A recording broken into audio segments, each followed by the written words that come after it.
Why self-doubt gives power to external opposition. There are times when resistance seems to come from everywhere, from people, from circumstances, from expectations we did not choose. In moments like these, it is easy to believe that the world is working against us.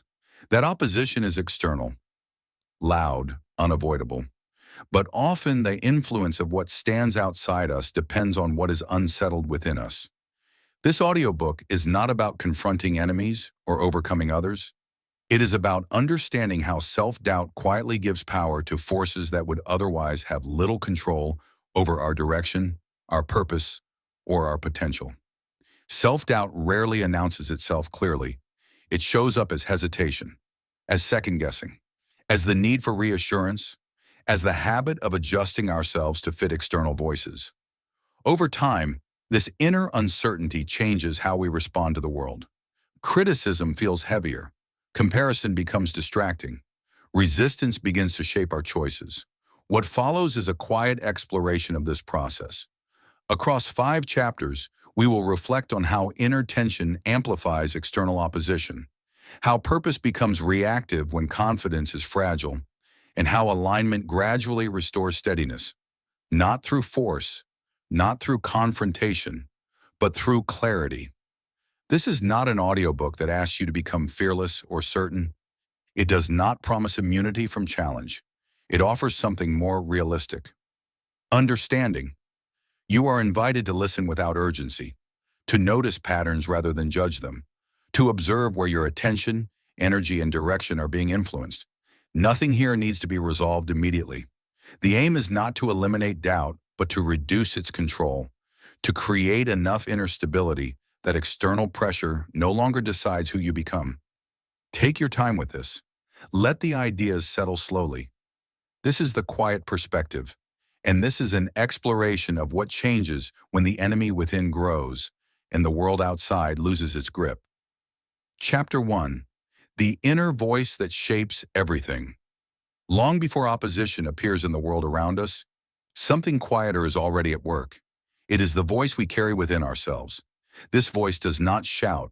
It rarely demands attention. It speaks in small, familiar phrases. Maybe I'm not ready.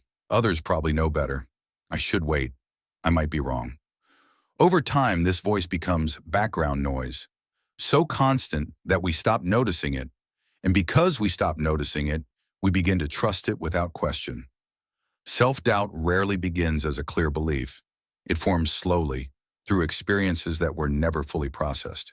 A moment of failure, a comparison that lingered too long, a decision that did not turn out as expected. Each moment leaves a quiet mark. Not enough to stop us immediately, just enough to make us hesitate. As years pass, these hesitations connect. They shape how we interpret situations before we have time to think clearly. When something goes wrong, the inner voice speaks first. When feedback arrives, it translates it. When opportunity appears, it decides how close we are willing to step. This is how the inner voice becomes a lens. 2 people can experience the same event and walk away with entirely different meanings. One sees information, the other sees confirmation of doubt. The difference is not the event itself, but the voice interpreting it. Self-doubt turns neutral moments into evidence. Silence becomes rejection. Delay becomes failure. Challenge becomes threat. And once this pattern forms, the world begins to feel more oppositional than it actually is. Before criticism arrives, the inner voice is already preparing its response. Before resistance appears, doubt has already lowered expectations. This is not weakness. It is conditioning. We learn to speak to ourselves in response to what we have experienced. And without noticing, that internal dialogue begins to lead our decisions. It shapes what we attempt, what we avoid, and how much of ourselves we are willing to offer. Purpose in this state becomes cautious. Potential becomes guarded. Not because they are fragile, but because they are being filtered through uncertainty. Understanding this inner voice is not about silencing it. It is about recognizing its influence. When we notice how often doubt speaks first, we begin to see that many external challenges are not as powerful as they once felt. They were amplified by an inner conversation that had been running quietly in the background. Before addressing opposition in the world, there is value in listening closely to what is happening within, because the way we speak to ourselves often determines how much power we give to everything else, and that awareness is where change begins. Chapter 2. How external opposition finds its power. External opposition does not arrive with equal force for everyone. The same criticism can leave one person unchanged, while unsettling another for days. The same resistance can strengthen someone's resolve, while quietly redirecting someone else. This difference is rarely about strength or weakness. It is about clarity. When inner clarity is present, outside voices are processed. When it is missing, they are absorbed. Uncertainty creates openness, but not the kind that leads to growth. It creates a gap where external opinions begin to carry more weight than they should. Advice turns into direction. Feedback turns into judgment. Resistance turns into a signal to stop. This is how opposition finds its power. Consider how easily tone can be misread when you are unsure of yourself. A neutral comment begins to feel critical. A question sounds like doubt. Silence becomes disapproval. In these moments, the mind searches for certainty, and it often assigns authority to the loudest or most confident voice available. Not because that voice is correct, but because clarity is absent. When people are grounded in their purpose, opposition becomes information. It can be examined, accepted, or set aside. But when purpose is unclear, opposition becomes instruction. Direction begins to shift, not in response to what matters, but in response to what feels safest. This is where fear quietly enters. Fear of being wrong, fear of being judged, fear of being misunderstood. Under its influence, choices become defensive. Instead of asking, "Is this aligned with what matters to me?" the question becomes, "How will this look?" or "Will this be accepted?" Over time, this changes the shape of a life. Not dramatically, gradually. Paths are adjusted slightly, ideas are softened, convictions are delayed. Potential is not lost in one moment. It is redirected repeatedly until it no longer feels familiar. External opposition does not need to be aggressive to be effective. It only needs to arrive when inner clarity is weak. In those moments, even subtle pressure can influence direction. Understanding this is not about blaming the outside world. Resistance and criticism are part of life. They are unavoidable. The issue is not their presence, but the role they are allowed to play. When uncertainty turns opinions into authority, the world begins to feel more controlling than it truly is. Clarity does not remove opposition. It limits its reach. And without clarity, even the smallest external voice can begin to speak louder than your own. This is how power shifts quietly, not through force, but through doubt left unexamined. Chapter 3. When purpose becomes reactive. Purpose does not disappear suddenly. It fades quietly. It fades when decisions are no longer guided by intention, but by reaction. When choices are shaped more by what we are trying to avoid than by what we are trying to become. This shift rarely announces itself. It happens gradually under the influence of self-doubt. At first, adjustments seem reasonable.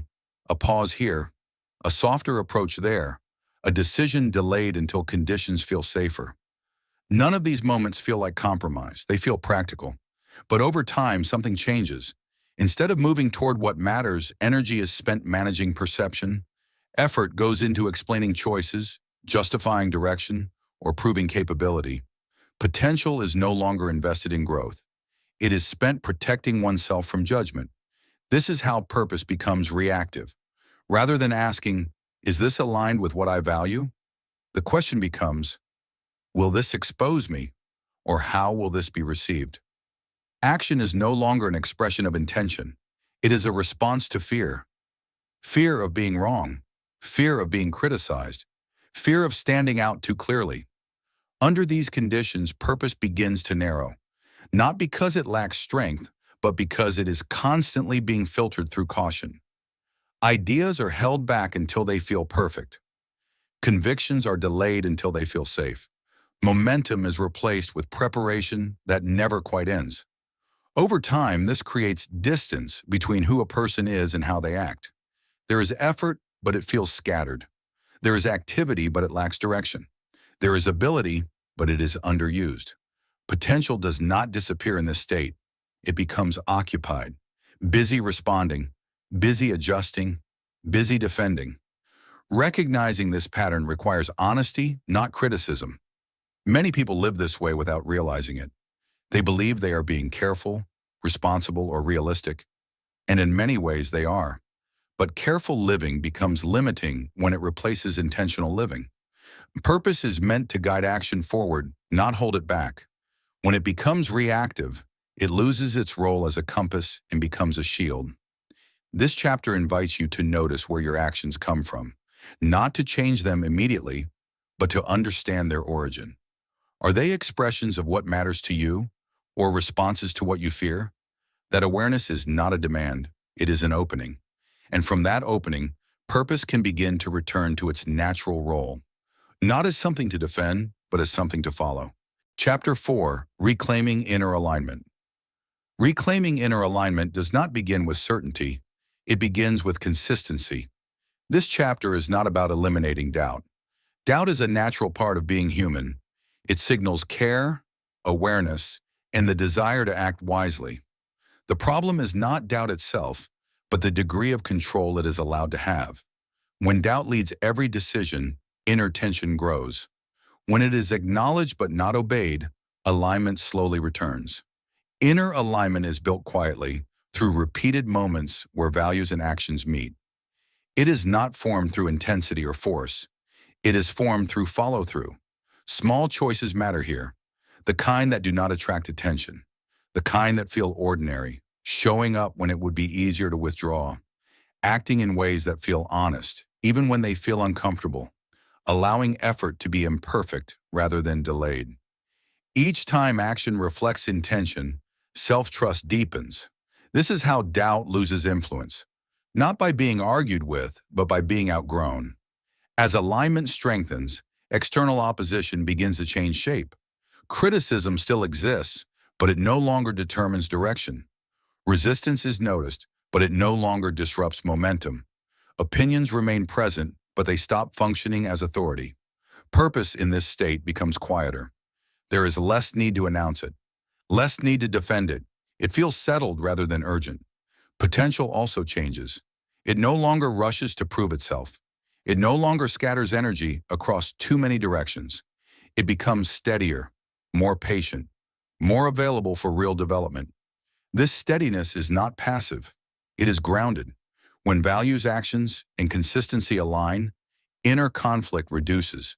And as that conflict settles, the outside world loses its ability to destabilize what is happening within. Alignment does not make life easier. It makes it clearer. And clarity, over time, becomes a form of strength that does not need to be asserted. It simply holds. Chapter 5.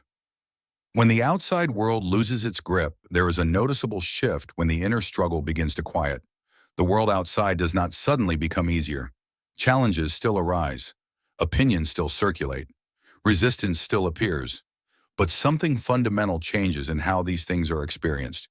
They no longer define identity. They no longer determine direction. When there is no longer an enemy within, the outside world loses its grip. External challenges become events, not verdicts. Feedback becomes information, not instruction. Disagreement becomes part of life, not a threat to self-worth. The need to defend, explain, or justify begins to fade. This is not because the individual has become stronger in the way strength is often described. There is no hardening, no withdrawal, no resistance. There is stability. Stability does not push back against the world. It does not argue. It does not seek approval. It simply remains present, grounded in alignment rather than reaction. In this state, potential no longer needs protection. It no longer hides behind caution or rushes to prove itself. It is allowed to develop naturally without being shaped by fear or urgency. This is where growth becomes sustainable. Energy is no longer spent managing impressions. Attention is no longer divided between purpose and protection. What remains is the quiet work of becoming, carried forward steadily rather than forcefully. The outside world still speaks. It simply no longer speaks louder than your own understanding. Strength here is not resistance. It is steadiness. And when steadiness takes root, life begins to feel less like something to defend against and more like something to participate in fully. This is not an ending that closes anything off. It is an opening, an invitation to continue living with less internal conflict, clearer intention, and trust in the pace at which your potential unfolds. Quietly, steadily. Conclusion. This book was not written to remove doubt from your life. Doubt will return. It always does. What can change is the role it plays. Throughout these chapters, we explored how self-doubt quietly shapes perception, how it gives weight to external opposition, and how purpose can drift when fear leads decision-making. We also explored something steadier: alignment, consistency, presence. When there is no longer an enemy within, life does not become effortless, but it becomes less conflicted. Energy that was once spent defending, explaining, or hesitating becomes available again, available for growth, available for clarity, available for becoming. External challenges will continue to exist. They are part of any meaningful life. The difference is that they no longer define who you are or determine where you are going. They become part of the landscape, not the authority. Strength, as this book suggests, is not forceful. It is stable. It is the quiet confidence that comes from acting in alignment, even when conditions are uncertain. It is the steadiness that allows potential to unfold without being rushed or protected. Nothing here asks you to change quickly. Nothing demands certainty. If there is one invitation to carry forward, it is this: pay attention to the way you speak to yourself. Notice where fear guides action, and allow clarity to grow through consistency rather than pressure. The outside world will always speak, but when your inner voice becomes clearer, it no longer needs to speak louder than you. This is where progress becomes sustainable. This is where potential becomes free, quietly, in its own time. This has been The Quiet Perspective. If you found this helpful, you can support The Quiet Perspective by subscribing to the channel. More quiet, reflective audiobooks like this will follow, each focused on clarity, steadiness, and practical ways of thinking about life. If there is a subject you would like explored in the next audiobook, feel free to share it in the comments. Your ideas help shape what comes next. Until then, take care and move at your own pace.